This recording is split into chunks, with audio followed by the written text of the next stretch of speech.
I was repotting Grandma's orchid when my phone vibrated against the kitchen tile. Soil under my nails.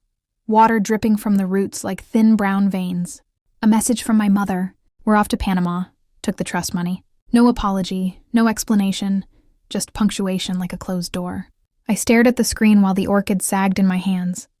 Its white petals bruised with yellow, fragile as a confession. Grandma had named it Patience. She said some things only survive if you move them before the rot reaches the stem. I smiled. Not wide, not happy. Just enough to rearrange my face into something harmless. Good thing I moved it yesterday, I typed. I set the phone face down. Pressed soil into the new pot. Packed the roots tight. My hands were steady. That's the strange part. They always are. When something finally makes sense. The trust had been sacred. Grandma's final geometry of love. Numbers arranged to protect me from the version of my mother that learned affection in withdrawals. She used to call it our future, plural, but lately she'd been distant in a careful way.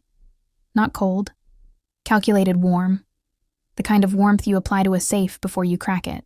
She stopped asking about my work, stopped mentioning the lawyer, started saying my name like it was temporary. I told myself it was stress, or grief rearranging her face. Denial is a generous architect. It builds whole cities where the truth can't reach you. 3 weeks earlier, I noticed the mail was lighter, statements missing, then a call from the bank that rang once and died, like someone checking if the house was empty. I asked her about it over dinner. She didn't look at me when she said, "Probably a glitch." She buttered her bread with the wrong hand. That was new. After the message, I didn't rush. I cleaned the sink, folded the towel, lined the shoes by the door the way she liked them. Order calms predators. Then I opened my laptop. Trust accounts leave footprints. They have to. Even theft prefers paperwork. I didn't search her name. I searched mine. And there it was. A request submitted 48 hours ago. Forged signature. Witnessed by her lawyer. The same man who taught me chess when I was 12. I sat very still. Stillness is a form of violence if you hold it long enough. My phone buzzed again. A photo this time. Her feet by a pool. My stepfather's hand on her ankle. Blue water. White stone. Luxury pretending to be innocence. Caption, "You'll understand one day." I did. Not the way she meant. I looked at the orchid. New pot, fresh soil. Roots hidden, alive. I started making calls. Quiet ones. The kind that don't leave fingerprints. They found out at the front desk. Not in a dramatic way. No shouting. No sirens. Just a pause too long for comfort. A polite smile that stiffened at the edges. My mother would later describe it as a misunderstanding. Banks use quieter words. Frozen. Under review. Reported. The resort's marble floor reflected her confusion back at her in perfect symmetry.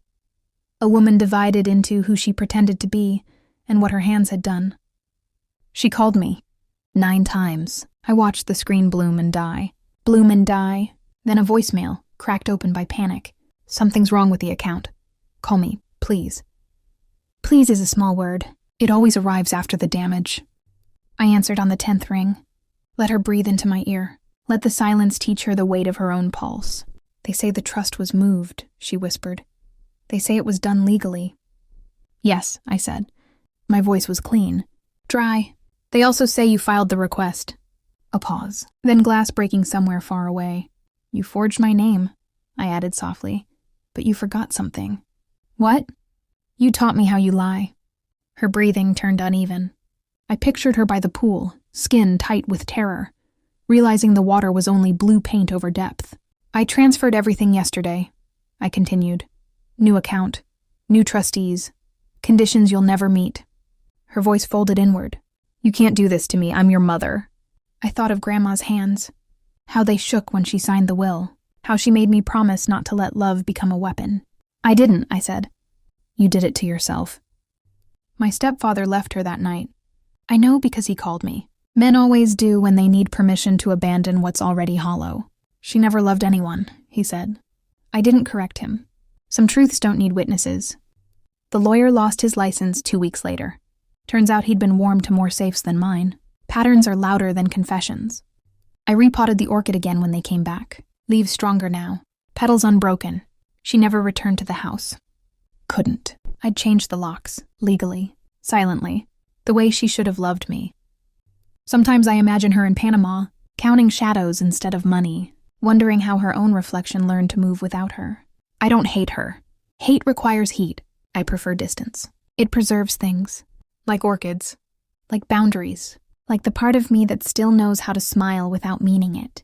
And the part of her that will never touch what was meant to be mine again.